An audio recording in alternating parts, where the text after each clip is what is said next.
থেকে পদত্যাগ করেছেন সামাজিক যোগাযোগ মাধ্যমে আলোচিত হওয়া ব্যারিস্টার সৈয়দ সাইদুল হক সুমন। বৃহস্পতিবার পদ থেকে অব্যাহতি চেয়ে চিফ প্রসিকিউটরের কাছে পদত্যাগপত্র দাখিল করেন। সুমন জানান, সামাজিক কার্যক্রমে জড়িত হয়ে পড়া সময় দিতে না পারার কারণেই পদত্যাগ করেছেন। আমি ধন্যবাদ জানাই যে এই সরকারকে আমাকে ওনারা যোগ্য মনে করেছিলেন, আমাকে এখানে নিয়োগ দিয়েছেন। ব্যারিস্টার সাইদুল হক সুমনকে অব্যাহতি দেওয়া হয়েছে। সাধারণ সম্পাদক মাইনুল হোসেন খান নিখিল শনিবার রাতে বিষয়টি নিশ্চিত করেন। ব্যারিস্টার সুমনের কাছে অব্যাহতি পত্র পাঠানোর কথা জানিয়েছেন দপ্তর সম্পাদক দেলোয়ার শাহজাদা। গত বছরের 14 নভেম্বর ঘোষিত 201 সদস্যের পূর্ণাঙ্গ কমিটিতে আইন বিষয়ক সম্পাদক হিসেবে দায়িত্ব পান আলোচিত আইনজীবী ও সাবেক প্রসিকিউটর ব্যারিস্টার সাইদুল হক সুমন। 6 আগস্ট শরীয়তপুরের পালং থানায় ভারপ্রাপ্ত কর্মকর্তার দলীয় স্লোগান নিয়ে ফেসবুক পেজে সমালোচনা করেন তিনি। পদত্যাগ করলেন কি কারণে? আমার কাছে মনে হইল যে আমি সারা জীবন মানুষের নৈতিকতা নিয়ে কথা বলছি, মানুষের অনৈতিক কাজগুলো তুলে ধরছি। আমি নিজেই যদি সময় না দিই, রাষ্ট্রীয় কোষাগার থেকে যদি বেতন নেই, তো এটা আমার কাছে অনৈতিক মনে হয়েছে। তা আমি নিজে নৈতিকতার কথা বলে আমি নিজে যদি অনৈতিক কাজ করি বা মনে হয় আমার কাছে যেটা অনৈতিক হচ্ছে, তা আমার মনে হয় এটা থেকে চলে যাওয়াই আমার মনে হয় অনেক। অন্য কোনো বিকল্প ছিল কিনা? আসসালামু আলাইকুম প্রিয় দর্শক, ফাইনালি চলে আসলাম আপডেট ও গুরুত্বপূর্ণ কিছু নিউজ নিয়ে আপনাদের মাঝে। প্রিয় দর্শক, অবশ্যই ভিডিওটি শেষ অবধি দেখবেন। দর্শক, আপনাদের কাছে ছোট্ট একটি অনুরোধ, দেশ এবং দেশের বাইরে হলে কমেন্ট বক্সে লিখে জানিয়ে দেবেন, আর চ্যানেলে নতুন হলে সাবস্ক্রাইব করে পাশে থাকা বেল বাটনটি অবশ্যই অল করে দেবেন, কারণ পরবর্তী আপডেট নিউজ সবার আগে পাওয়ার জন্য প্রিয় দর্শক আর অবশ্যই একটি লাইক। টানা তৃতীয়বারের মতো ভারতের প্রধানমন্ত্রী হিসেবে নরেন্দ্র মোদীর শপথ গ্রহণ অনুষ্ঠানে যোগ দিতে ভারতে গেছেন বাংলাদেশের প্রধানমন্ত্রী। ইনফ্যাক্ট যে কয়েকজন বিশ্ব নেতা, যে কয়েকটা দেশের সরকার প্রধান বা রাষ্ট্রপ্রধানরা ভারতে গেছেন নরেন্দ্র মোদীর এই শপথ গ্রহণ অনুষ্ঠানে যোগ দিতে, তাদের মধ্যে সবার আগে বাংলাদেশের প্রধানমন্ত্রী শেখ হাসিনা ভারতে গিয়ে পৌঁছেছেন। তিনি একদিন আগেই পৌঁছেছেন, বাকিরা শপথ গ্রহণের দিন ভারতে গিয়ে পৌঁছেছেন। এমনকি যখন শপথ গ্রহণ অনুষ্ঠানটা শনিবারে হবার কথা শোনা যাচ্ছিল, তখন বাংলাদেশ সরকারের পক্ষ থেকে জানিয়ে দেওয়া হয়েছিল প্রধানমন্ত্রী শুক্রবারই ভারতে গিয়ে পৌঁছাবেন। পরবর্তী যখন একদিন পিছিয়ে যায় শপথ গ্রহণ অনুষ্ঠান, তখন একদিন পিছিয়ে তিনি শনিবারে যান। অর্থাৎ ভারতে যখন ঠিক করতে পারেনি তাদের নতুন সরকারের শপথ গ্রহণ অনুষ্ঠানটা কবে হবে, তখনই বাংলাদেশ সরকারের পক্ষ থেকে জানিয়ে দেওয়া হয়েছে আমাদের প্রধানমন্ত্রী শপথ গ্রহণ অনুষ্ঠান যেদিনই হোক না কেন তার আগের দিন গিয়ে পৌঁছাবেন। শপথ গ্রহণ অনুষ্ঠানে প্রধানমন্ত্রী যোগ দিয়েছেন, কিন্তু এর পাশাপাশি তিনি বিজেপির একজন প্রবীণ নেতার বাড়িতে গিয়ে তার সাথে সৌজন্য সাক্ষাৎ করেছেন, তার সাথে স্মৃতি রোমন্থন করেছেন। এলকে আদভানি, লালকৃষ্ণ আদভানি, আমরা হয়তো অনেকেই তার নাম জানি। ভারতের অযোধ্যার যে বাবরি মসজিদ ভাঙা হয়েছে এবং সেই জায়গায় এখন রাম মন্দির স্থাপন করা হয়েছে, এর মূল কারিগর, বাবরি মসজিদ ভাঙার মূল কারিগর এলকে আদভানি, লালকৃষ্ণ আদভানি। তিনি বিজেপি সরকারের স্বরাষ্ট্রমন্ত্রী ছিলেন, উপপ্রধানমন্ত্রী ছিলেন, এমনকি 2009 সালে বিজেপি নেতৃত্বাধীন এনডিএ জোটের তিনি প্রধানমন্ত্রী প্রার্থী ছিলেন। আমাদের প্রধানমন্ত্রী শেখ হাসিনা তার বাড়িতে গেছেন, তার সাথে সৌজন্য সাক্ষাৎ করেছেন। যে কথা বলছিলাম, বাবরি মসজিদ ভাঙার মূল কারিগর এলকে আদভানি, তার সেই রথযাত্রা, যে রথযাত্রা থামিয়ে দেওয়া হয়েছিল, লালু প্রসাদ যাদব যেটা থামিয়ে দিয়েছিলেন, সেটা থামিয়ে দেওয়া না হলেই এই রথযাত্রাই শেষ পর্যন্ত গিয়ে, অনেকেই ধারণা করেন শেষ পর্যন্ত গিয়ে সেদিনই বাবরি মসজিদ ভেঙে ফেলত।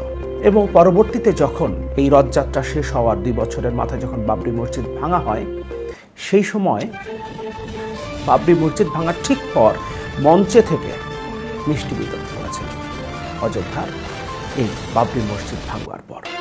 তার বাড়িতে গেছেন সৌজন্য সাক্ষাৎ করবার জন্য বাংলাদেশের প্রধানমন্ত্রী শেখ হাসিনা, যিনি মদিনা সনদের আলোকে দেশ চালাবেন বলে ঘোষণা করেছিলেন 2014 সালে, এবং যার সরকারের ধর্মমন্ত্রী ঘোষণা করেছেন ইতিহাসে স্বর্ণাক্ষরে লেখা থাকবে ইসলামের প্রতি শেখ হাসিনার খেদমত।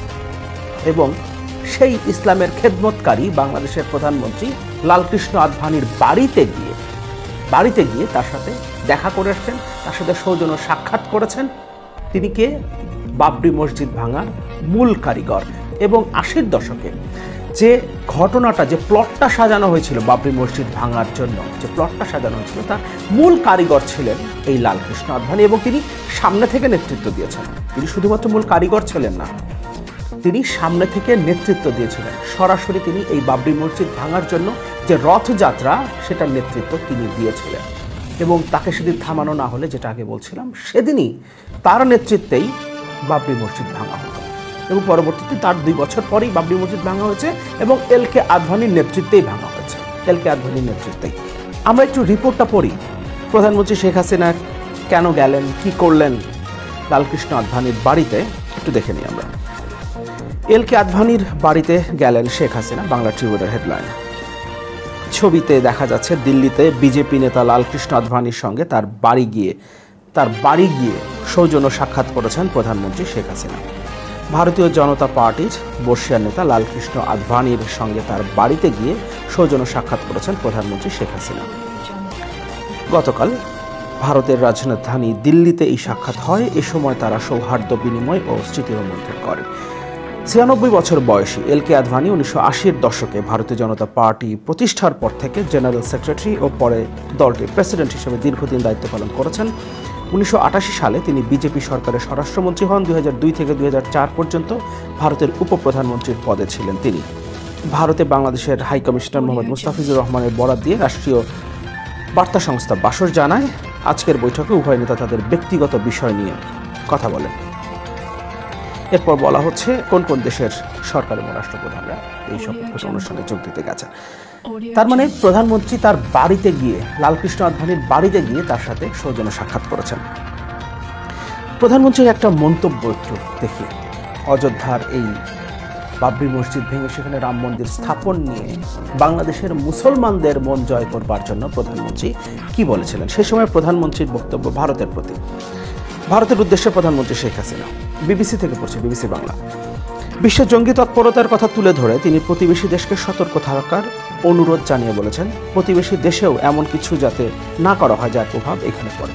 ভারতকে বলছেন, সারা বিশ্বে জঙ্গিবাদ বা সন্ত্রাসী কর্মকাণ্ড বৃদ্ধি পাওয়ায় তারও একটা প্রভাব এসে পড়েছে। সে ব্যাপারে আমাদের নিজেদের দেশ শুধু নয়, আমাদের প্রতিবেশী দেশকেও সজাগ থাকতে হবে, বলেন প্রধানমন্ত্রী শেখ হাসিনা। ভারতের উদ্দেশ্যে তিনি আরও বলেছেন, প্রতিবেশী ভারত আমাদের মুক্তিযুদ্ধের সময় সহযোগিতা করেছে, তাদের কথা আমরা সবসময় কৃতজ্ঞতার সাথে স্মরণ করি। এরপর বলছেন, সেখানেও অর্থাৎ ভারতে এমন কিছু যেন করা না হয় যার প্রভাব আমাদের দেশে এসে পড়ে আর আমাদের হিন্দু সম্প্রদায়ের ওপর আঘাত আসে। সে ব্যাপারে তাদেরকেও একটু সচেতন থাকতে হবে, বলেন প্রধানমন্ত্রী শেখ হাসিনা। ভেঙে ফেলা বাবরি মসজিদের জায়গায় রাম মন্দির স্থাপন নিয়ে যখন ব্যাপক আলোচনা চলছে ভারত বাংলাদেশে, সেই সময় শেখ হাসিনা বাংলাদেশের মুসলমানদের মন জয় করবার জন্য ভারতের প্রতি এই বার্তা দিয়েছিলেন। এরপর তিনি ক্ষমতায় টিকে আছেন, কার শক্তিতে কিভাবে ক্ষমতায় টিকে আছেন সেগুলো আমরা সবাই জানি। দেশের জনগণ তাকে ভোট দিয়ে নির্বাচিত করে নাই। অনেকবার আজকের এই ভিডিওতে প্রধানমন্ত্রী শব্দটা বলেছি, মূলত শব্দটা হবে প্রধানমন্ত্রী যিনি নিজেকে 2014 সালের পর থেকে টানা 3 বার প্রধানমন্ত্রী হিসেবে ঘোষণা করেছেন জনগণের ভোট ছাড়াই। যাই হোক, প্রধানমন্ত্রী তিনি তার ক্ষমতা টিকিয়ে রাখবার জন্য ছুটে গেছেন ভারতে, দৌড়ে গেছেন, হাজিরা দিতে গেছেন এবং সেখানে গিয়ে তিনি আবার LK আদভানির সাথে সাক্ষাৎ করতে গেছেন, যিনি বাবরি মসজিদ ভাঙার মূল কারিগর, যার ইশারায় মূলত বাবরি মসজিদ ভাঙা হয়েছে, সেখানে আজকে রাম মন্দির স্থাপন করা হয়েছে। আমরা নরেন্দ্র মোদীকে একজন কট্টর হিন্দুত্ববাদী হিসেবে জানি, কিন্তু লালকৃষ্ণ আদভানির কাছে তিনি আসলে কিছুই না। লালকৃষ্ণ আদভানির কাছে নরেন্দ্র মোদী একজন শিশু কট্টর হিন্দুত্ববাদী হিসেবে। তার সাথে প্রধানমন্ত্রী শেখ হাসিনা সাক্ষাৎ করতে গেছেন, সৌজন্য সাক্ষাৎ, বাড়িতে গিয়ে সাক্ষাৎ করে এসছেন। এটাই আসলে আমাদের এই সরকার এবং সরকার প্রধানের চরিত্র। আসলে মানুষকে ধোঁকা দেয়া, মানুষকে একটা দেখানো আর একটা কথা বলা। মদিনা সনদে দেশ চলবে 2014 সালে ঘোষণা করেছিলেন, এরপর দেশ কীভাবে চলছে আমরা দেখছি। মদিনা সনদ অনুযায়ী দেশ চললে তো দেশে আজিজ বেনজিরদের জন্ম হবার কথা না। দেশে আনাররা সংসদ সদস্য হতে পারে না যদি মদিনা সনদের অধীনে দেশ চলে। এবং মদিনা সনদে কোথাও কি বলা আছে নাকি যে আপনি জোর করে আপনি ক্ষমতা দখল করবেন? 2014 সাল থেকে যদি আপনি মদিনা সনদে দেশ চালান, তাহলে 2018 এবং 2024 সালে আপনি যে জোর করে ক্ষমতা দখল করবেন। জনগণের উপরে যেভাবে নিপীড়ন নির্যাতন চালিয়েছে, গুম, বিচার বহির্ভূত হত্যাকাণ্ড, বিরোধী দলের নেতাকর্মীদের গ্রেফতার করে জেলে রাখা, রিমান্ডে নেওয়া, অত্যাচার, গুলি করে মানুষ মেরে ফেলা, এগুলো কি মদিনা সনদে ছিল? আবার এখন আপনি গেছেন লালকৃষ্ণ আদভানির সাথে সৌজন্য সাক্ষাৎ করতে। এগুলাই হচ্ছে এই সরকারের ফাজলামি এবং জনগণের সাথে প্রতারণা। এই সরকার সির্ফ একটা প্রতারক সরকার এবং একদম সরকারের টপ টু বটম আমাদের সরকারের টপ ভারতে গেছেন, গিয়ে যেটা করছেন সেটা নিয়ে আজকে আলোচনা করছি। জনগণের সাথে যে প্রতারণার একটা চিত্র আমরা দেখতে পেলাম, মুসলমানদের প্রতি তার একটা ধরনের বার্তা, ভারতে গিয়ে তার ভিন্ন আর একটা বার্তা। তার ধর্মমন্ত্রী কি বলছেন, তার ধর্মমন্ত্রী সার্টিফিকেট দিচ্ছেন শেখ মুজিবুর রহমানকে। তিনি কত বড় ধর্মপ্রচারক ছিলেন, তিনি শুধুমাত্র স্বাধীন একটা দেশই গড়েন নাই, দেশের স্বাধীনতাই এনে দেন নাই, তিনি বাংলাদেশে ধর্ম এনে দিয়েছেন, ইসলাম এনে দিয়েছেন, এরকম কথাবার্তা বলার চেষ্টা করছেন। ওর কাজটা কি? ধর্ম প্রতিমন্ত্রী ওর কাজটা কি? ওর কাজ কি সার্টিফিকেট দিয়ে বেড়ানো? প্রধানমন্ত্রীর পিতা ইসলামের জন্য, ধর্মের জন্য, ধর্ম প্রচারের জন্য কি করেছেন, কি সেগুলো বলার কথা। কার নাম স্বর্ণাক্ষরে করে লেখা থাকবে সেটা বলার কথা। সেই সার্টিফিকেট দেওয়ার জন্য ওকে রাখা হয়েছে ওখানে। আমার টাকা দিয়ে ওকে বেতন দিই আমি, সেই কারণে ওখানে বসে বসে সার্টিফিকেট দিচ্ছে।